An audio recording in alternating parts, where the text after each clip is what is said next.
Li-Fi, a light-based networking standard called 802.11bb, has been released, claiming to be 100 times faster and more secure than Wi-Fi.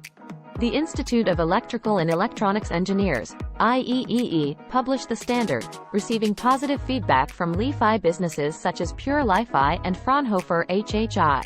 The advantages of Li-Fi over conventional technologies like Wi-Fi and 5G include faster and more reliable wireless communication and enhanced security.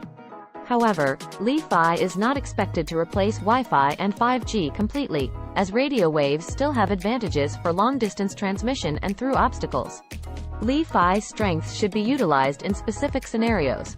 Li-Fi utilizes a building's lighting infrastructure for data transmission using the infrared spectrum.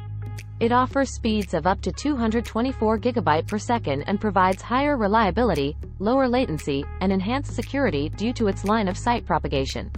With the publication of the new standard, manufacturers can integrate Li-Fi technology with more confidence. Pure Li-Fi has already developed the Light Antenna 1 module for integration into connected devices. Li-Fi is considered preferable to Wi-Fi for handling numerous connections, ensuring greater security and privacy, and managing bandwidth-intensive tasks. The emergence of a wider range of Li-Fi network devices and user devices supporting the standard is expected in the coming months. Thanks for watching. Please consider subscribing to support independent news.